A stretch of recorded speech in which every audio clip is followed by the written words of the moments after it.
as a producer? I will answer that question in just a sec. Hey guys, welcome Facebook Live. Sorry, we've been going on Instagram for a few minutes now, as you can see, but I've had a bit of technical difficulty, so we're only just getting started now on Facebook. My apologies. So all you've missed so far is you've missed me talking about how I became a producer. Sorry guys. And basically, long story short, was I was an actor, decided I didn't want to be an actor, did a master's in history, fell into producing, had a boss who was really, really wonderful, and started to, one day took me aside and said, "You're a producer," and I said, "Nah, Steve, I'm not a producer," and turns out I am, and he was absolutely right. So here I am. That was 5 years ago, so a while now. Right, so we were talking about building an audience, and now we are talking about what the biggest mistake I've ever made as a producer was. And that's an excellent question, and I think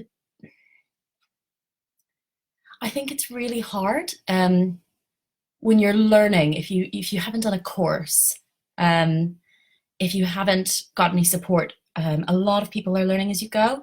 I think a lot of producers really get thrown into it, and they become like, they do fall into producing, and they don't really know what they're doing, and suddenly you've got all these contracts and all these people who you're responsible for, and you have all these things that could go wrong, and you're financially liable for all of it. And I think it's a lot of pressure. And I think when you're just starting out, you don't necessarily know how to communicate that in the best way to artists that you're working with who might not actually know what a producer is or does, because the term itself is quite malleable. So I think the biggest mistakes I've probably made were like really early on in my career, when I had no idea, like, how do you draft a contract? What do you leave in? What do you leave out? How do you, what are the expectations? Like, what happens if, as happened on a show that we did, your stage manager walks out like 2 weeks into the run? And like, they didn't walk out because they hated the show or hated theater. They walked out because they wanted to quit theater. So I guess they did hate theater, but they didn't hate us. And I think that's key. How do you handle that? And that's a really hard, firm conversation, and a really hard one you have to take and go, well, your contract is really obligated to be here. We are paying you. But also, do you want somebody to lose another opportunity? Do you want somebody to be unhappy? So it was really that call of, okay, well, you're going to have to find a replacement, instead of trying to penalize and you can't keep everyone happy. And I think sometimes that's actually a mistake. You can try and keep everyone happy, doesn't always work, as much as I'd really love to. I think I've talked around that a lot. If I start rambling, you can cut me off. Right, more questions. Lots of people joining. Hey guys, thanks for joining. What's been my favorite project to work on, and why? This is really cruel. My favorite freelance project to work on, that is not something I've written, because I think I'd always be biased, was a show called Sparks, which is this really, really beautiful play by Jess Butcher, that I worked on for, I think it was 2 years, beginning to end, I think. And we started at Vault Festival, and then we went to Edinburgh, won Best Musical, and it was this beautiful, beautiful play with music by Anushka Lucas and directed by Jess Edwards, that was about a woman dealing with grief. And it was kind of, you don't realize what it's actually about until about halfway through, when you realize it's about her mom's died from MS, and she's coping and making all these decisions. But it was amazing to work with those like really phenomenal, really inspiring women. They're really dedicated and determined and thorough and precise, and it was a real joy to be in Edinburgh with them, and be at Pleasance and see our audiences, and coming back 3 or 4 times. That was quite special. More questions. Do I have a massive producer to-do or checklist? I have lots of them. I have a lot of checklists. I have a really great assistant producer, Rowan, and we kind of have a system with who does which task. So we have like, I'll do the main show settlements, he'll do the visiting show settlements, he'll do drafts of budgets, I'll check them over. Any kind of new contract that needs drafting, I'll go from the beginning. Whereas once we've kind of got them, Rowan will draft them and make new clauses if we need to. And then it's kind of all a collaboration. So like he just led on Undetectable that was on. And I lead on most of our other shows. Sometimes we have co-producers who help out. It kind of goes day by day. We have our deadlines. We know what we need to hit. But yeah, to be honest, it's kind of endless. And you kind of do get into a routine of, right, I know it's X number of weeks before, I need to get PRS done. The libretto's due. Let's get the libretto in. Let's get it to the singers, which, you know, sometimes gets delayed. That's always tricky. The list is endless. I can make up a list. We have a timeline that we kind of occasionally refer to. That's really good for training. So if that's of interest to anyone, I'm really happy to share that. What is the difference between producing in-house and freelance? There are so many differences. In-house, you have a really amazing support group. So we have at the King's Head a really good group of people. We are 11 full-time members of staff, which is unheard of, I think, for a theatre our size. It's really phenomenal, which means I have an assistant producer, which means a lot of the admin I don't have to do myself, which is great. Thank you, Rowan. And we have like a marketing manager and an assistant marketing manager, a box office manager and a development officer, and an exec assistant, and obviously our wonderful artistic director and executive director, Adam and Fiona. And we have 2 people on the theatre side. So it's kind of like a nice big family, actually. I quite miss being in the office. But you always have somebody to ask for advice, and we don't make decisions as a one. So I never just hire a creative.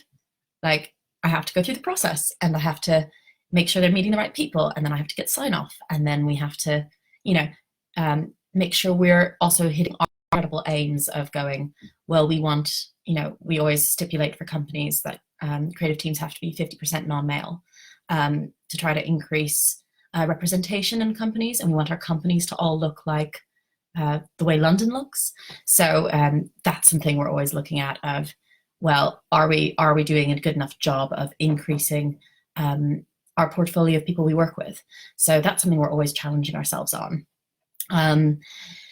Freelance producing, I think you have your team, but your team is your company. The companies change so much. And also there's a lot of pastoral responsibility that comes with both roles.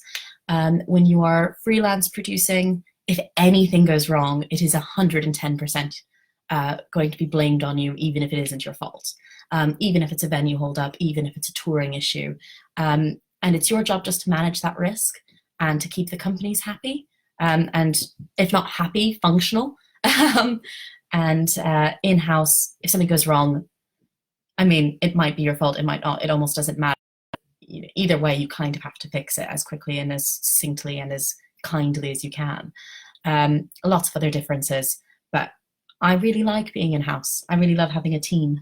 Right, more questions from Instagram.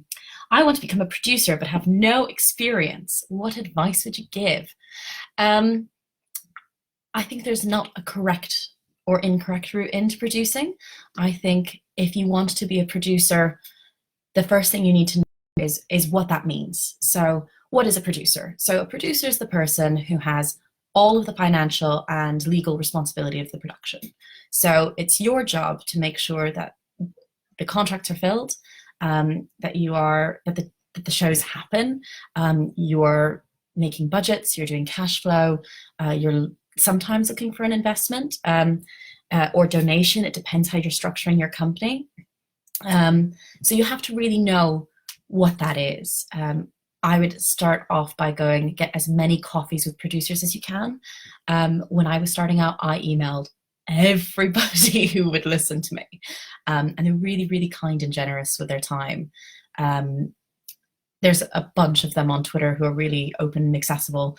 I'm happy to share the names of people who are brilliant, who would probably get a coffee on. I'm sure I can just tweet at them and link you all up that way. And I'm always happy to chat, but I think first port of call is make sure you know what that entails, because it's sometimes really hard. And sometimes quite lonely. And I think having a community around you from the offset will really, really help. Let's see. When is the visual aspect of your communication coming up in the... Oh, sorry. When is the visual aspect of your communication coming up in the production process? Trailer, production photos, poster, social media. Budding theatre photographer. Hello, budding theatre photographer. I'm glad the video is interesting. Just chatting. Oscar is doing a Q&A. He's our marketing manager. He's doing one on Tuesday. He's your guy. It varies production to production. It really depends on how early we are able to get assets, I think is the honest truth. Like Panto, we would generally go on sale for Panto this week, which obviously in the light of everything going on, we can't do. But like he was in the midst of doing Panto assets 3 weeks ago. And we're due to start rehearsals on Monday for our next play, which is now postponed, which is No Strings Attached. And they did assets for that like a week and a half ago. So really it kind of varies show to show. But I'd really recommend getting in touch with Oscar if you wanted to get involved in the promo digital photo side. Sorry, just looking for more questions. What's my favorite part of working at the King's Head? Which is asked by one of our who are obviously one of my favorite parts of working in the King's Head. So we have a training scheme for directors that I'm responsible for. So they do skill sessions like you guys are going to do tomorrow, or Thursday, like any Thursday, I guess. James Seabright is doing tomorrow. He's the chair of our board. I love the training with the directors. I love mentoring them. I think it's one of the best things we do. We take on people for 6 months. They come in 6 month loops, but they're here for a year. They get put on 3 shows. I mentor them every Friday's book club. It's really amazing to see their development from beginning to end. So like when they come in seeing they might be a bit nervous or a bit tentative or not sure, and then over the year they get to be in so many rooms and so many tech sessions, and they really get to take a lot of ownership over what it means to be a director, and they also learn to produce. So then I get really excited because I get to teach them about budgets. There you go. Favorite part, I got to redo. This is the dorkiest thing I'm proud of. I spent 3 days earlier this year completely redoing all the budgets. I got really excited. I love a spreadsheet. If you don't like a spreadsheet, you probably shouldn't produce. I'm not sure. Or learn to love them. I know my assistant producer hates spreadsheets. He's often asked if he can use an abacus instead. More questions. Once this virus is out of the way and venues can reopen, we would love to bring some of our shows to you guys. Yeah, do. Please do. We love shows. We have a lot of them. What was my route to being a producer?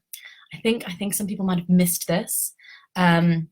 So no, it wasn't my childhood dream. Although I hope to be doing it for the rest of my life. I really love it. So for those who missed it earlier in the stream, I was an actor who didn't like acting in the end, who became a producer via, honestly, like just being in the right place at the right time. Right, checking some Instagram questions. Do I have any thoughts about how small companies should approach attempting to plan for the uncertainty of the next few months? That is the question, guys. That is the question. I think it's really safe to say we're in really murky territory, and honestly, I can't predict better than anyone else what's going to happen in the next few months. Which I'm sorry is the hardest thing for me to say, but it's not hopeless at all. Theatre is a really resilient industry, and I think small companies are going to be really vital to making sure that when theatre does come back, and it will, that our industry and our work is still as vibrant and exciting and diverse as we can possibly be, because what we don't want is for this horrible virus to wipe out everyone who is coming through the ranks right now, as we need those voices more than ever. So what I would do is I would really advise looking at what your financial situation looks like. if you don't have a lot of overheads, all the better. You can always pause. Find ways to make sure that you're financially stable, able personally to survive however long this takes. There's lots of jobs. People are posting like stuff online, remote working. There's a coronavirus theater group I can find the name of. People are being really generous. I think this is also a really great opportunity. While a lot of venues and producers and directors and teams are on Twitter shouting about being available to you, take advantage of that, really get in, get those coffees. I think you need a really considered answer, and I'd like to give you one. So if you want to send me an email, I'm at michelle@kingsheadtheatre.com, and I'd be very happy to like see what your plans were and see what I can advise more specifically. But I think right now the best advice is hold tight, make sure you're stable, and don't be afraid to reach out, because people will help. I'm sorry that I know that's not as I don't know, satisfying an answer as I'd like it to be, but email me and I will give you the advice I can. All right, Facebook question. Best advice for keeping connected creatively? A lot of people are doing like writing, a lot of writing. I'm playing The Sims in my free time. I have no regrets. I think so much of it's, to be creative, you have to be able to absorb content. And I think we all get so oversaturated in our day-to-day lives that actually I often think that when you're working in theatre all day and then going to like 5 plays a week, you're actually somehow less creative. So actually I'd really encourage everyone to take this moment to breathe and go, great, I'll watch my 5 series of Netflix and then I'm going to go for a bike ride and I'm going to draw or do something I'm bad at or not sure about. I'm going to learn to bake a new dish every week is what I've decided.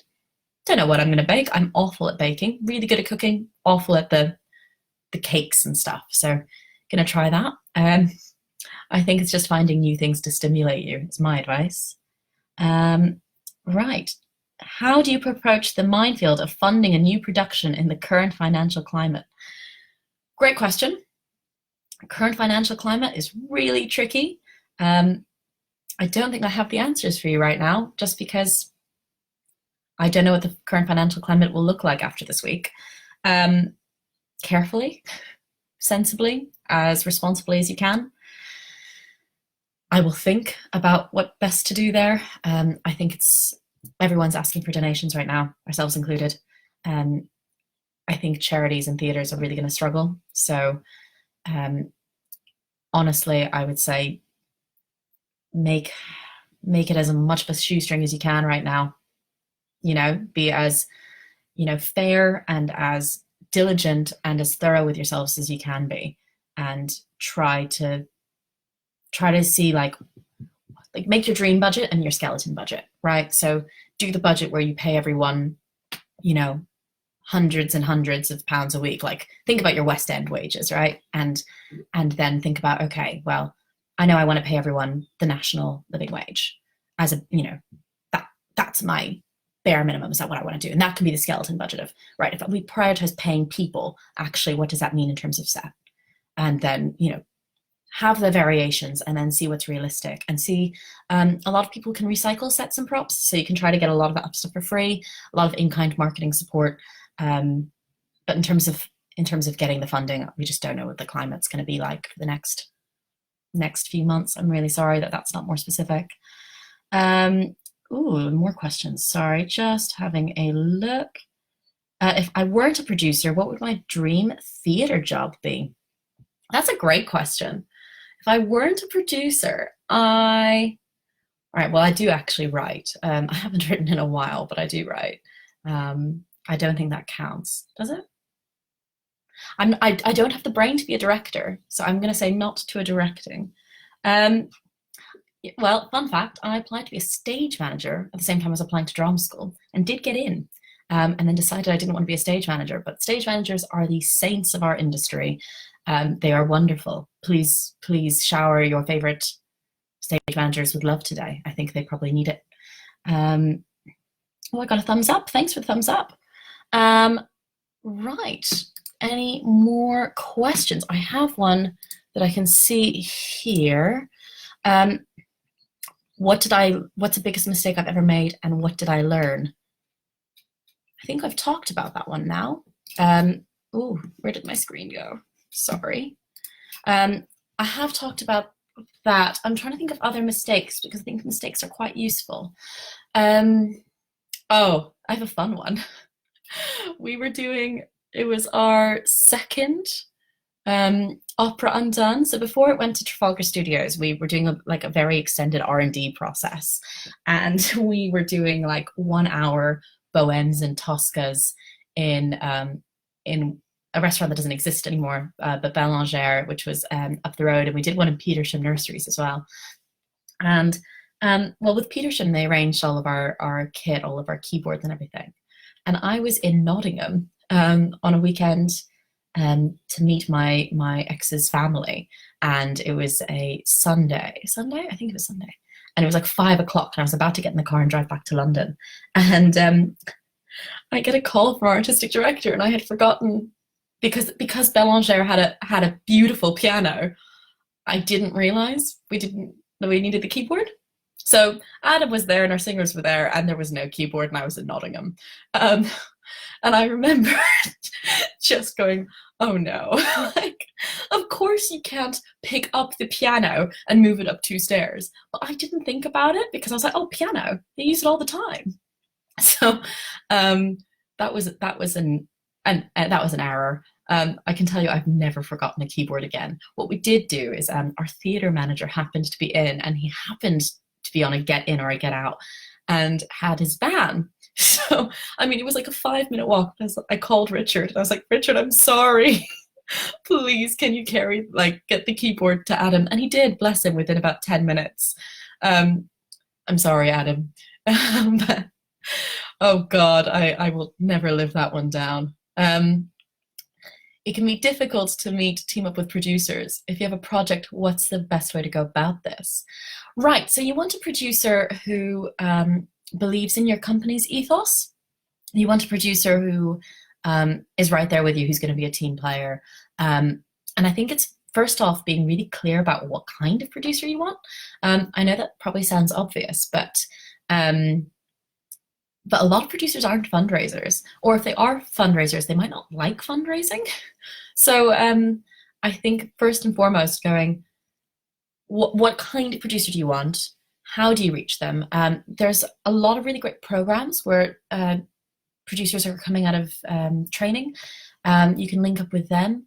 I'd say be upfront from the beginning, like, why specifically do you want to work with them? Because I can tell you, even when I didn't have much experience, I was getting loads of emails asking for a producer, because people think they need them, but don't really know what they, again, like early career, I didn't know what they did necessarily. So yeah, so knowing what kind you want, knowing that they do what you do. Don't email a producer a one-man show if they only do queer operas. Do you know what I mean? Like, really be, you know what I mean? Figure out what they are, and what work makes them excited, and see their work if you can. Email them, tweet them, ask them for a coffee. And don't go in of trying to be their friend with the intention of then getting them to produce, because they'll see through that. Just be really upfront. And if you become friends, that's amazing. But don't flip it later. Like, that's not very fun. Right. Let's see if there's any more questions before we call this. Does anyone have anything they want to finish off with? Let me make sure I haven't missed any. I think I've got them all. So that's exciting. Oh, did I? Sorry, you're just watching me like, look now. Great. Well, I think that's all the questions, and we are at 1:30. But thank you guys so much for joining. It's been really lovely chatting to you. I hope this is useful. I can talk for England, so I apologize if there was rambling. But you can, if you want any more specific advice and you want to know about what you can do, you're welcome to email me. My email is michelle@kingsheadtheatre.com. I'm really open to chatting to as many of you as I can, and try to give you some kind of more specific tailored guidance. Or if you just want to have a chat and lament how stressful it all is getting at the moment, that's fine too. As you can tell, I have a working functioning camera again. But yeah, thanks guys. King's Head is here every day, Monday to Friday, 1 p.m, half an hour. We have loads of amazing people joining us. I really hope you take advantage of it. See you soon. Bye guys.